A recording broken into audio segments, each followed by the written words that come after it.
Welcome to the TIMFD podcast. Today is my favorite day is about appreciating every day as it comes, no matter what life throws at us. We hope that this podcast speaks to you. And if it does, please like, share, and comment. Now let's find out why today is our favorite day this week. Hi everybody, Dave here. I'm with Bill. And Bill, tell me your background. Who do you work for or what do you do in the professional world? Very good. My name is Bill Pienias. I am the president of a company called FinFit Life. Yep. I'm also somewhat of a serial entrepreneur. I have several other businesses that I've invested in and started. But my primary purpose is to help people become financially fit, physically fit, and have a lifestyle enjoy it. And that's exactly what FinFit Life does. I love that whole thing. That's awesome. Okay, so what I wanted to do, because we've had Bill on here before. So Yes. Bill, last time you talked about something called an EOS, and I even, when you started talking about it, I want to know more about that. Personally, Yeah. for me. Yeah. So this is, I believe, is going to be good for any entrepreneur, any business, though. And I would like to try to see if I could implement this within the church. So maybe some other people want to do this too and look at this. Sure. So tell us what the EOS is, and then go from there. Yeah. So the EOS actually stands for Entrepreneurial Operating System. Okay. And it is a system specifically designed for smaller businesses for them to operate their business at a high level. Okay. And, you had asked me earlier, like, how did you get started with this? Yes. We started our company January 2020. 12 weeks later, we're in the middle of COVID. That's and it's right. like, I remember that. holy cow. Now what do you do? And our business is traditionally one-on-one Yes. or people Yes. to people. And all of a sudden now you got to go virtual. So what we found probably 90 days into this virtual world, one, we didn't understand the virtual world. So we were talking to experts about doing that. And then the second was we found most of our business meetings were about building relationships with each other because we weren't in person. And what we were ignoring were the issues of the business. So, we kind of, drifted along for about 9 months. And all of a sudden, you know how God works. He puts these things in your life where you go, you better start paying attention to this because Yes. you're going to keep seeing these. Yes. A couple of my friends who were business owners gave me a book called Traction. Okay. And it's by a guy named Gino Wickman. And as they said, this has totally transformed my business. It's made me faster, more agile.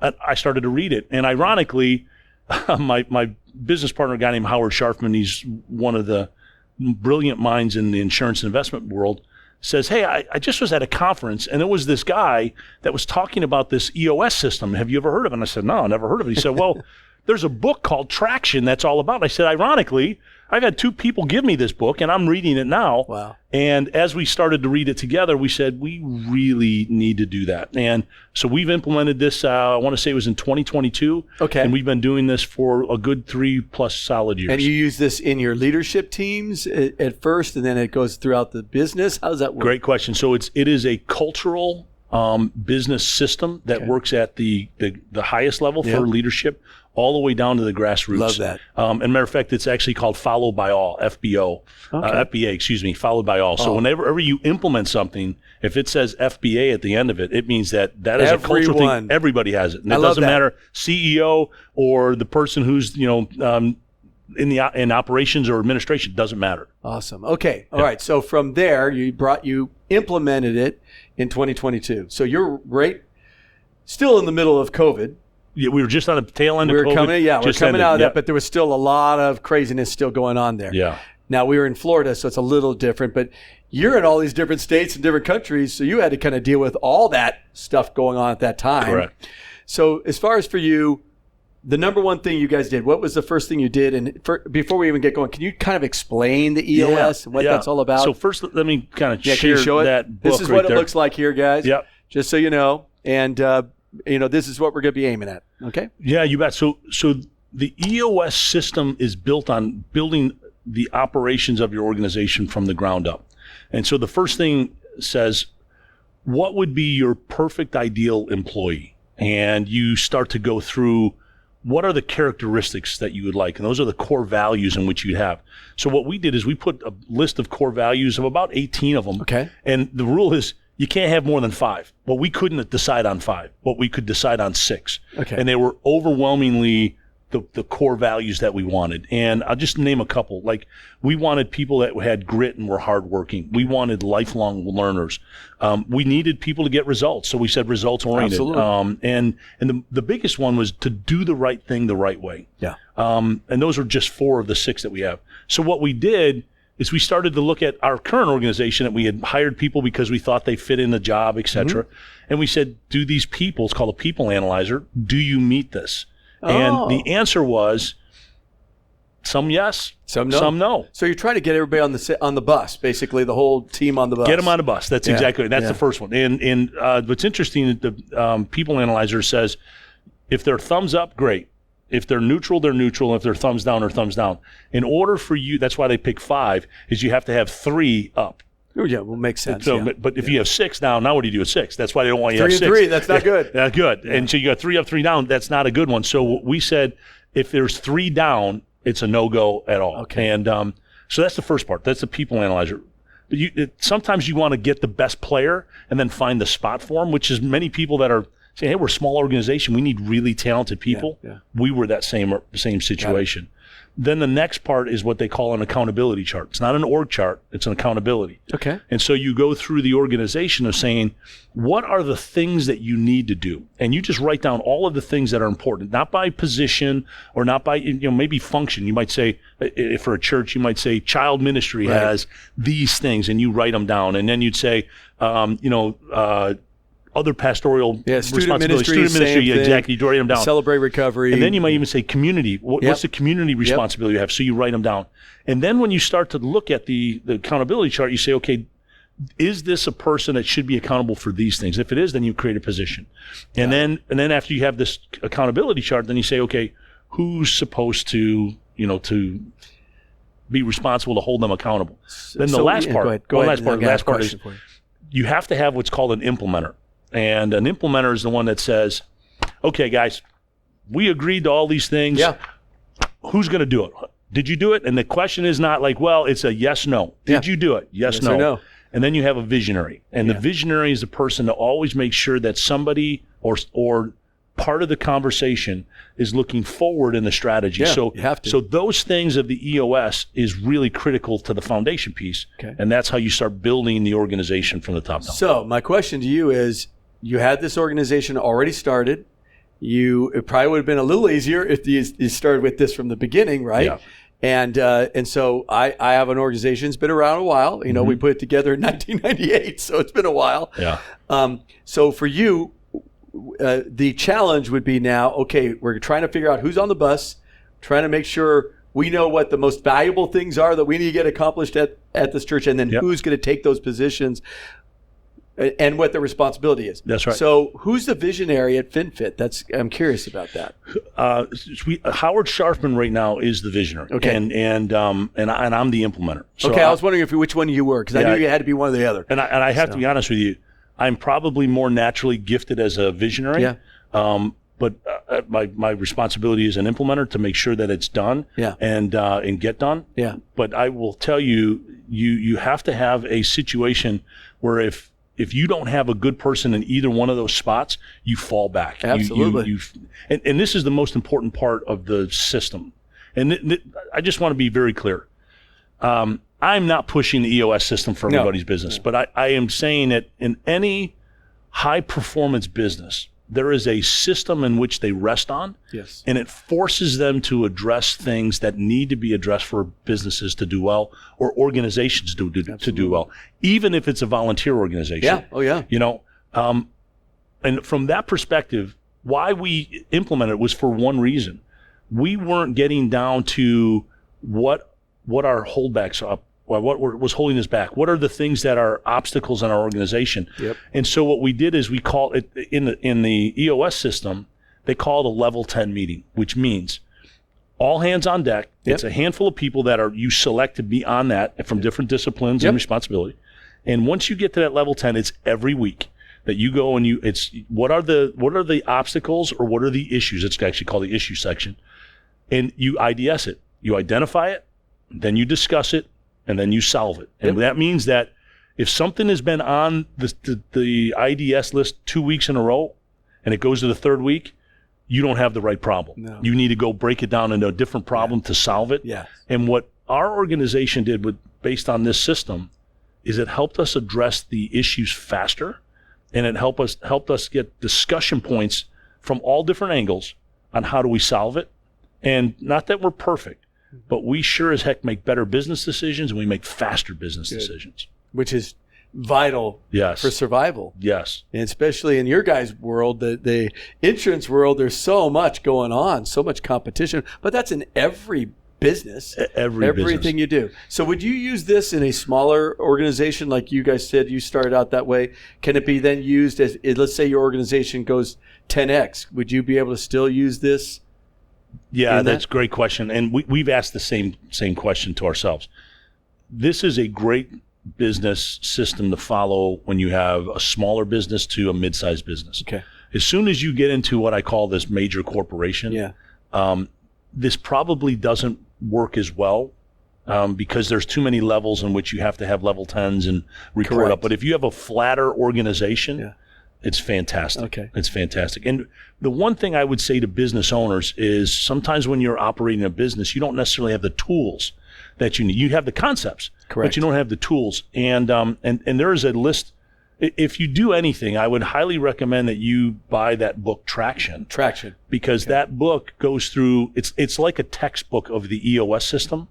And from that perspective, it tells you these are the tools that are inside the EOS system that are really, really critical for your organization. Okay. Really critical. So Traction.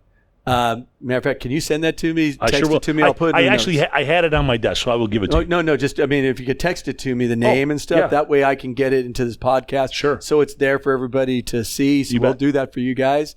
But as far as beyond that, I know you have some notes here. So tell me what some else that you were talking about different things that you want to get accomplished. Yeah. So there's for me, talking to people that are other entrepreneurs and business owners, you typically want to ask them questions of how are you growing your business? What are you doing to manage and lead your business? Yeah. And there's two different skill sets, managing and leading your business. Totally different. This is a leadership network. I mean, a leadership system that helps you network to get people key to their responsibilities and be responsible. Perfect. If I can, let me unpack a few thoughts here, which is where we operate at. Yeah. The first one, you have to manage specific tasks to say somebody has to be responsible for these things. Yes. And if it doesn't get done, there's actually gaps in the organization. Yes. This helps us identify those gaps and, more importantly, get the right job description or tasks that need to be done. Yeah. The second then it does is it allows you to say you're accountable for it. And if you need help, it allows me then to coach at a different level. So you might have to be very hands-on in the beginning. Or someone says, hey, listen, I already know how to do this. Let me just do it. So then you kind of manage them and lead them from a perspective of accountability. You put the business strategy together, how you're going to fill the accountability pieces, go get them. Well, I could see that because in a small organization like us, we have Celebrate Recovery leaders, right? Just to kind of go to one ministry. I talk to them, but I rarely have to do anything. They know what they're doing. They fill all the holes. They got people that do pretty much everything. Yes. Right? And so I don't have to deal with that so much. Right now, we're going to be having to hire a children's minister. That's babies through 5th grade and 6th grade through 12th grade. And so I know that my job for a little while will be a little busy, and probably Tanya and Kim, the three that are in the office, that we're going to do a lot to help those people. Right. But we have we put our job descriptions, and we're talking just like that. It's what holes had not been taken care of, and who's going to be responsible for those. Yes. So then we can go and say that hasn't been done. We need to talk. That's right. Right? That's right. Pretty much what you're saying. And what it also does when there's a vacated spot, and you're like, okay, hey, listen, I need to fill that. Yes. You already know what the accountabilities are. Yes. So then you're hiring people that have leadership that also have those skills. Correct. That's the goal. That's exactly right. We have all that set up, and I looked at myself being in the church setting. I went, okay, what leaders do they still have in that ministry that I'm going to have to work with until we bring somebody in? That's right. And help them and lead them through this whole thing and fill holes if I even have to. Yes. Sometimes you just got to do what you got to do, right? Depending on the size of your organization, all hands on deck. Exactly. You know That's what how I it mean? is, man. Okay, so speaking of all hands on deck, when you guys were still first starting this, you had grown. I mean, you had come from a smaller setting to, by 2023, I think you guys were expanding out. Yeah, we were in 47 states. Because you were in just a few, I think, at first. Right? Yeah, we were just really Northeast and then Midwest, which is in Chicago. Yeah, and I remember that you were telling me, we're now in this state, we're now in this state, we're now in this state. And I went, wow, okay, you're bouncing around all over the place.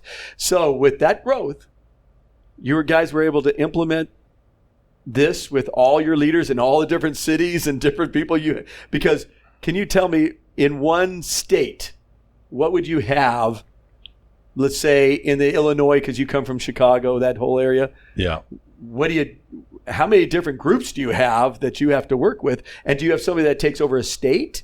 I don't know how that works for you guys. Yeah, so we're in all of our field offices are really independent field offices, and they really can run how they'd like to run it. So what we did is we just called it the FinFit Life way. We didn't call it EOS. We just called it the FinFit Life way. Yeah. And it was interesting.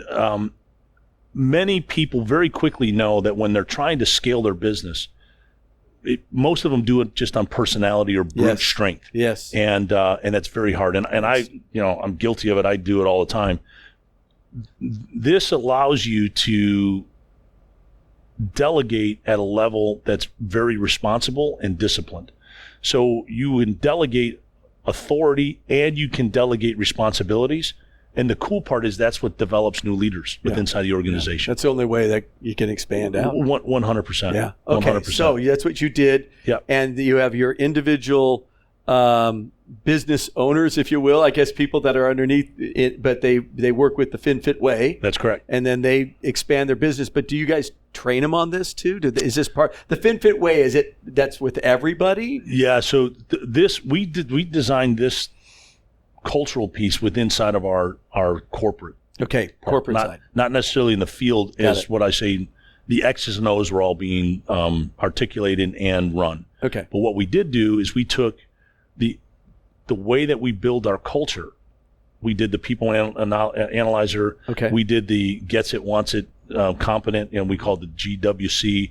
So you have a position or you have a person, we call in the field our qualified field trainer, which is a financial professional that goes on out and helps families. Okay. Are they competent? Do they get it? Excuse me. Do they get it? Get the responsibility? Do they want it? And are they competent to it? And what we have found is that. So let me go back over that. Get it, want it, competent. Competent. Yep. And so get it means they understand what it is up here. They understand intellectually. They understand that the function and what the business itself. That's correct. Or of the task. Okay, of the task. Got it. Wants it. Someone says, I really want to do that. That's a matter of the heart. Got it. And then competency is just skill set. And 99.9% of all things that are based on competency is typically a skill set that you can learn. Okay. So we now know if it's gets it, wants it, competent, if they get it but they don't want it, that's a matter of the heart. You can't change their heart. Yeah. And if they don't get it but they want it and they're competent of it, well, you may need an issue because they might not be able to get it long term. Yes. So you trial basis. But if somebody gets it and wants it and they're not competent, then that just means there's a skill set training issue. And if you can train them, they get it and they want it. As you know, matters of the heart changes a lot of things. Yes, it does. You know? Well, I mean, in sports. Yeah, exactly. You have to have that. The competency, you can teach somebody to do that. Hard to teach want. That's exactly right. Want to is hard to teach. That has to be in their brain, in their heart. That's to right. do it, correct? 100. You played football in college. Yep. If you don't have the want to, you're not going to play. You're not going to be on the team. No, you have to. What I found is that when talent doesn't work, hard work beats talent. Absolutely. All the time. And there's a lot of talented people that are in the world, but when you don't want to work for it, eventually you're going to have to stay just a little longer. You're going to have to make that extra phone call. Yeah. You're going to have to stay a little bit longer and send an extra email, or you're going to have to solve a problem that's going to take you 15 or 20 minutes longer than the end of the day. Yeah. Boy, if you don't want to do that, you're not going to be successful. Well, the want to, I remember that because there was guys that came over to me and said, how did you get the church going, and how did you find land, and how did you do this stuff? Well, one, God did it. Yeah. That's one. We prayed a lot, but boy, did we work our butts off. That's exactly I mean, right. I was running around to everyone that owned land in this area, talking to everyone, breaking through barriers with people, calling people up from different states that owned the properties to finally get something. That's right. Because so many guys tried to start churches around here and it died. It just didn't work. Yeah. Because they didn't get that last part that they needed. Mm-hmm. So for you, the want to, obviously, you've been in business a long time. You've done a lot of different businesses. Yeah. And we talked about that before. Yeah. In this particular thing, who runs this?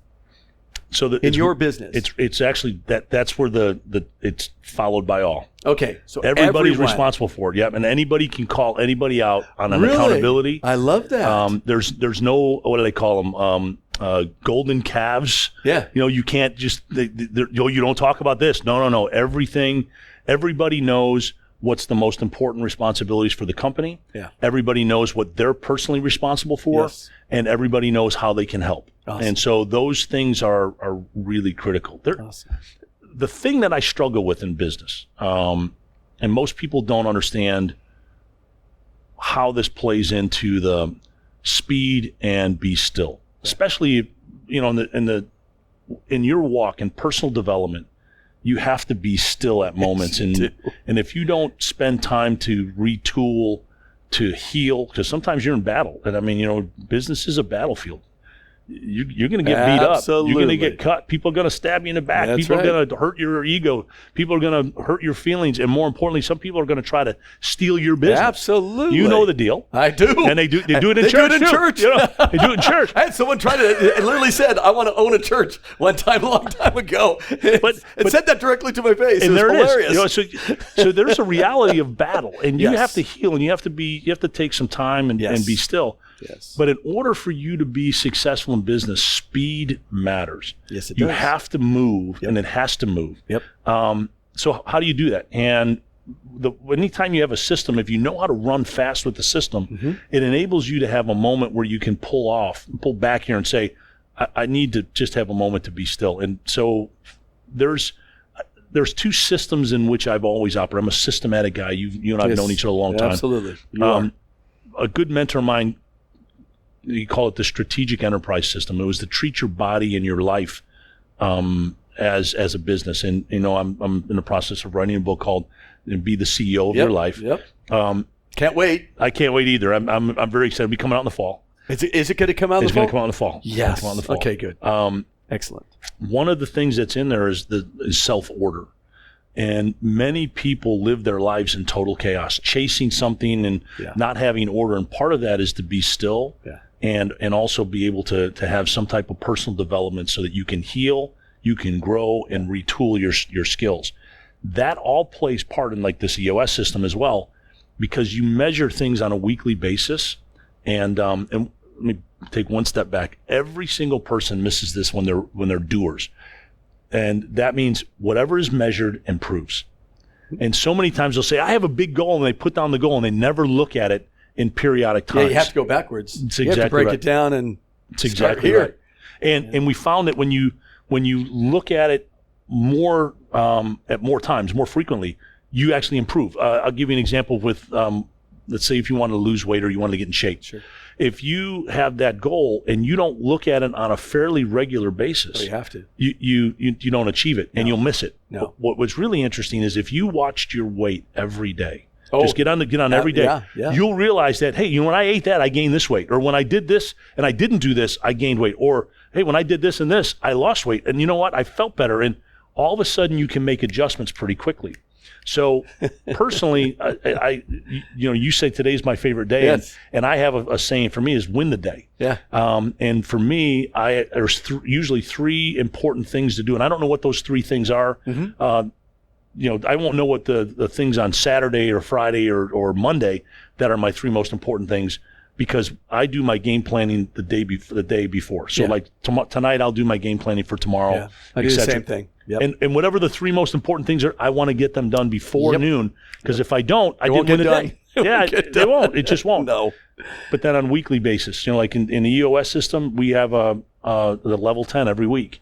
And explain the level 10 again. Level 10 is you have goals that you're going to do at the end of every quarter and every year. Okay. And the level 10 meeting says, here's the goals. We call them rocks. Here's the rocks. Are you on track with your rock? That's a rock that's not going to move. You got to get it. And then the second question you ask is, here's our key indicators. Are these key indicators on track for us to hit the goals that we set? Because you put real numbers to it. Yeah.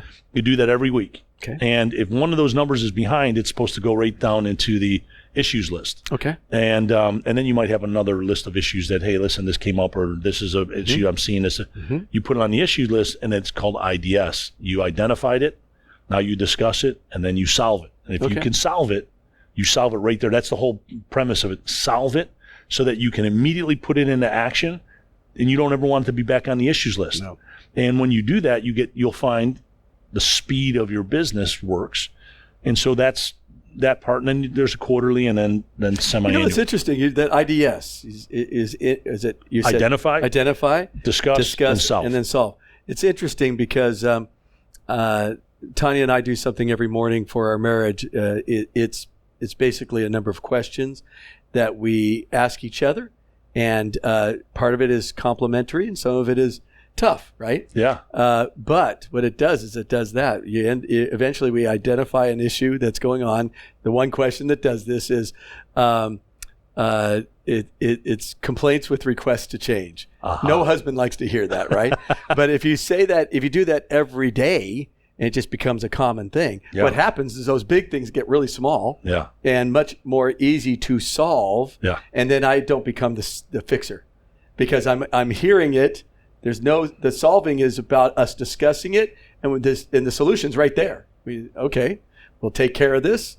Are we ready? Yep. Okay, we're done. And we just keep on moving on. Yeah. I could see that within business that you're saying here is that if we can identify something, discuss it as a team, we can easily come up with solutions that they're not long-term things. It becomes much easier and more simple to deal with. They're not so big. Yeah. Correct? Is that what you're doing? It's very true, because you break it down into small sections. Yes. But I have a question for you, because this is one, as trying to lead a business, sometimes, especially in your leadership position, it's really easy to walk into a room and everyone's like, oh, pastor's here. Oh, the president's here.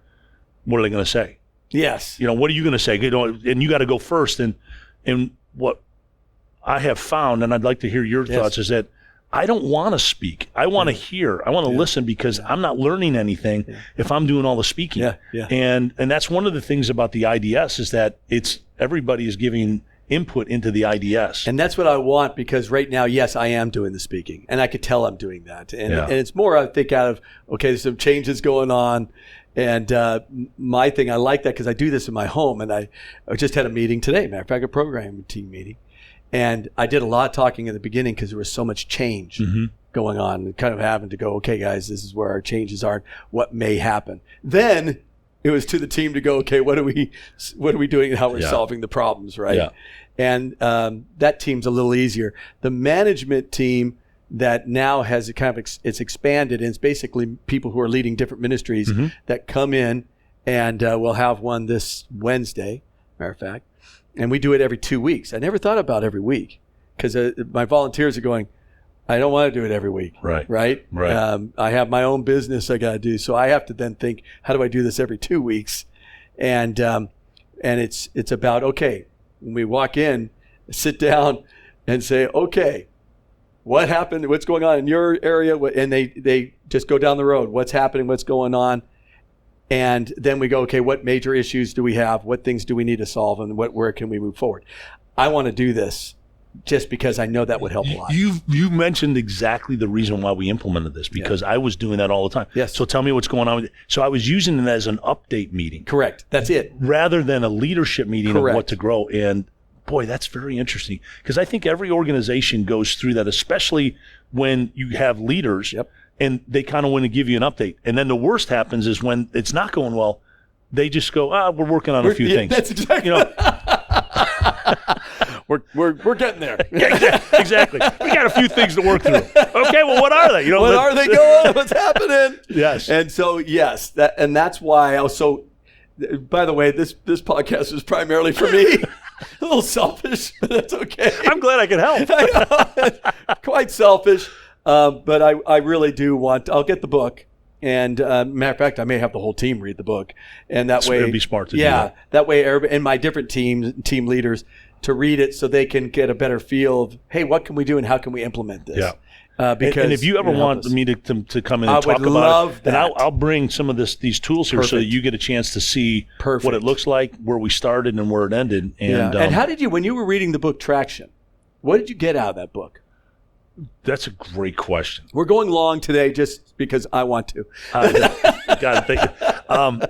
The first time I read it, I was so overwhelmed because there were so many things that I'm like, I'm not doing that, and there's nothing that I can relate to. Yeah, that's what I was wondering. In my my current activities, but there was a book that's called Get a Grip. Get a Grip, and it's a storyline about how Traction was put into a business, and that one I got a lot out of because the characters were very similar to characters that were in our business, and they're typical in every business. And I realized what they were doing in the system, I could see it being implemented versus the piece by piece as it was being explained.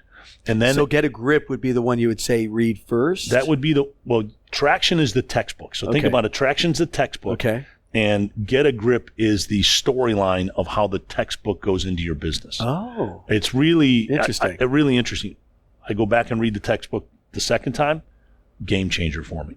Oh, total game changer. Okay. Because now I could see and understand how, like what I talk about, the people analyzer. Yes. Where does that fit? And then you got the Get It GWC, the Get It Wanted Competent. Yeah. How does that apply? That's really interesting. Those two things that you're talking about there, my wife's really good at. That's what she does. She's very good at that. And sometimes to the point of annoying people on that, but that's a good thing, actually. And sometimes annoying me, and I'm okay with that. That means she's really good at it. She's really good at it. But that's her job. That's what she's supposed to be doing. That's her skill set in the business world is doing that. But I want to see, I'll go read both those books. So I kind of get a feel for it. And then I'd like you to come in and talk to us about our team. I'd love to. Yeah, that'd be awesome. One last thing I'd like to end with is that any time that you implement a system and any time that you are implementing a new skill set or new driver of skills, that is the most awkward part of anybody's life or anybody's business. Absolutely. And the hardest thing to do is to change your culture. Yeah. What I have found is that when you're changing culture, sometimes you got to change people. Yeah, I know. And sometimes the person that needs to change is so I naturally feel like I'm a visionary person. I was highly uncomfortable becoming an implementer. Yeah. And there's also, when you're sometimes in sales and leadership, you want to be friends with people. Yes. So holding someone accountable, what does it look like? What does it feel? And so any time that anybody's going through a change, that pertains to what we're talking about. Yeah. As implementing something that you can stay with and function. Why I love CR is that is a functional system of watching how the gospel actually interacts in a person's life daily and ongoing. Yep. And as you evolve, your interaction with it doesn't change in terms of the way that you interact with it, but what comes out of it is so much more depth, so much more purpose. Absolutely. And then obviously you become a better finished product to help other people. Yeah, as a matter of fact, we've heard a lot of businessmen that have used skill sets that came from that and put it into their business, which was really interesting. Last thing, you were talking about some practices you do at the beginning of a day. In the evening, you kind of write out what you're going to do, your 3 main points, all that stuff. Yeah. But you also talked about being still. Yeah. Okay, we know the scripture, be still and know that I am God. Yeah. Very important part of scripture for any leader.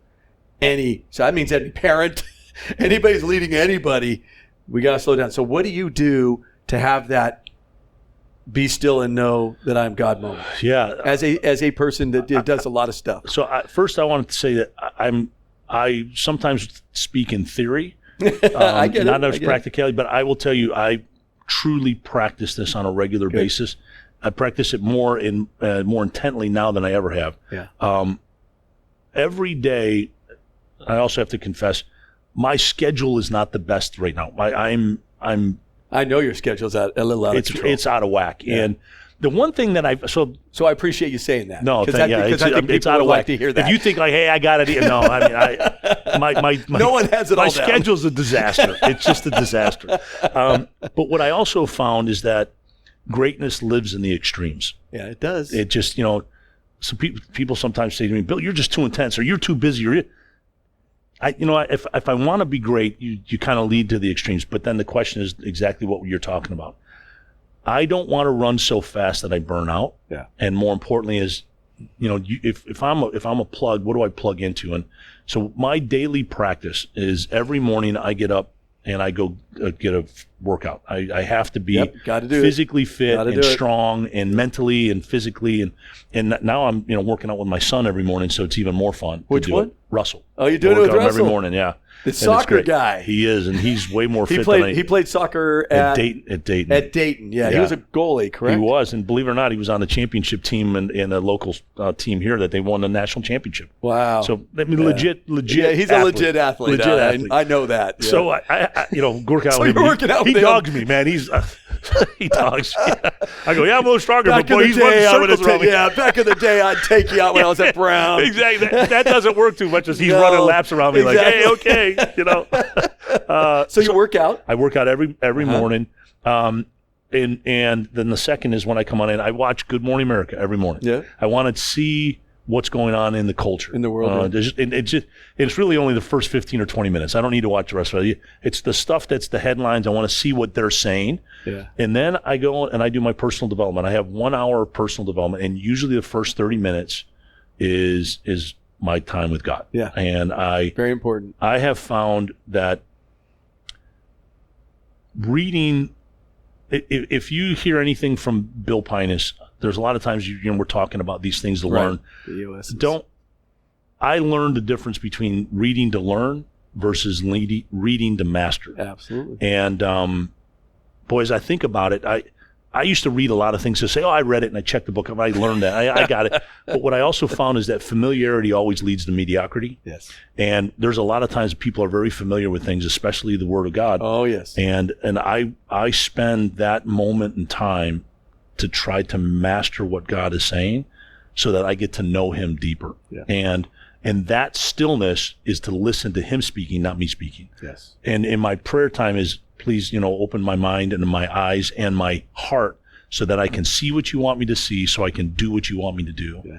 And then the second part of that personal development is, okay, what are the skill sets that I need to be working on to become the man that I'm supposed to become? Yeah. And then I'm usually in the office sometime between, or I'm at work at some point between 8:30 and 9 o'clock.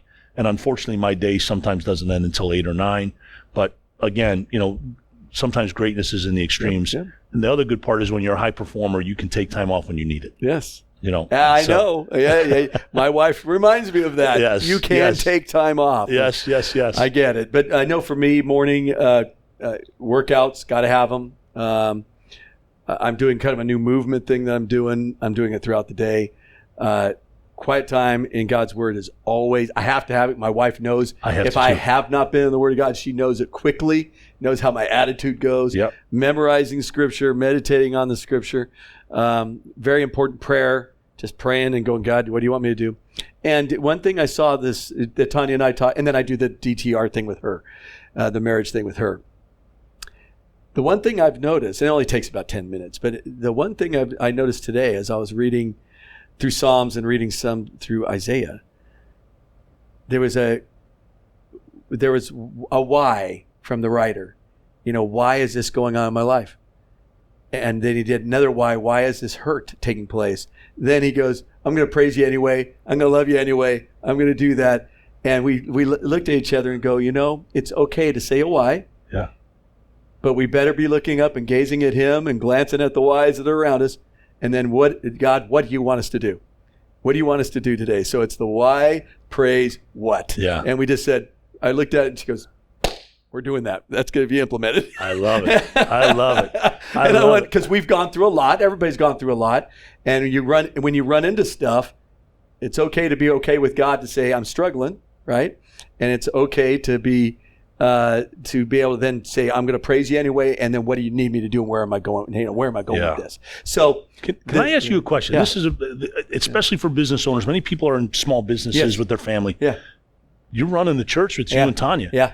How do you separate work life, church life with personal life? The reason why we're doing the DTR is for that reason, or it's a temperature gauge of our marriage. Yeah. And we make sure to do this temperature gauge. It is basically give the 3 Thanksgivings or 3 positives that took place yesterday. Yeah. What do you appreciate? What do I appreciate of her? I'm supposed to say it. What she appreciates of me. So it gets everybody in a good kind of, you have to, even if you hate the person that day, it's good. You have to think about appreciation. It's very good. Right? Yeah. And then a puzzle. The puzzle is, and it could be anything in the world.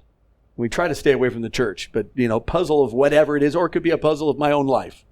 It was a church one. Puzzle was, who are we going to get to take these 2 positions? I mean, we just started laughing. Going, I don't know. And then the complaints with requests to change, which used to be really hard for me. And now it's much easier. And I can sit there and go, and the complaint could be as easy as, can you put the cup in the sink, or it could be as hard as, I need to talk to you about, how you spoke to me today. Huh. And then it's the change, though, the opportunity for change. So yes, this hurt, but if you do, if you do this, I think I'd be in a better place. Yeah. Got it. Yeah. That's a good thing, right? Yeah. And then it's wishes, hopes, and dreams. What are your wishes, hopes, and dreams? They could be short term, they could be long term. And don't give too many. It's a 1 short term, 1 long term. Yeah. And then we pray. And then that's it. We're out. Puzzle thing. Yeah. Is that a problem that you're facing, and how you're going to anything. It could be anything. It could be a problem with your business, the marriage, family, or just the world. It's overwhelming you. And what you do is when you get to speak it with someone you love, it doesn't sound as big. It kind of reduces down the problem. Yeah. And then no one's fixing it. That's the challenge for men. Right. No fixing. It's just, there's my puzzle. Yeah. Okay. Yeah. And that's it. And that has really helped us. That's great. And you go through the death of a child like we did, and go through the pain over the years. And Tanya was saying, David, a lot of people have looked at us and said, why have you guys gone through this stuff, And I said, I don't know, but I just read this, and that was the why thing. And we just talked about it and said, well, we're still praise him. That's what we do. We're going to gaze at the Lord through all this thing. Yeah. And then Tanya goes, but there's one other thing we're missing, the what? And I said, what do you mean? She goes, what do you want me to do, God, with this? And I went, that's right. Yes, you're correct. Yeah, and there's that businesswoman going, popping it up and going, what are we going to do? That's really cool. I thought that was really neat. That's really cool. I find it, when people, when they come into the church here and then they meet you, there's an infectious energy that you have, which you're on fire for God and you're on fire for life. I love it. I like living. I find it interesting, though, is when you just talked about how you pull it back. Yeah. If I don't have a chance to say what my problem is and articulate it, it's when I articulate it, 50% of it's done, because now it's not this undefined problem that just hangs in your head and takes space in your head. Yes. Boy, that's really good. Yeah. That is really good. Well, the thing here is I would love to be able to implement this. I'm hoping that other business people who are watching this, that you could implement this. And if you have any questions, we're going to put all the information. I'll get your information so I could put it on with the podcast. And that way you guys can talk to Bill if you need to and communicate with him. And also, maybe implement this thing in their businesses, which would be awesome. We're going to try to do that here at the church. We're going to do. So my goal is to do that. Thank you for being here with us. Thank you very much. It was a lot of fun. Yeah, and I love this. This is always a blast. We'll have you on a different time. We can talk about a totally different thing. I love it. All right. Today is my favorite day. Guys, go out there and go for it. As my grandsons say all the time, you got to go for it, man. Got to grind. Take it easy, guys. Thank you for listening to TIMFD, Today is My Favorite Day. Views, comments, and opinions are those of the host and guest alone. TIMFD is produced and directed by Alex Korn. Thank you for listening. Have a great day, live intentionally, and be very blessed.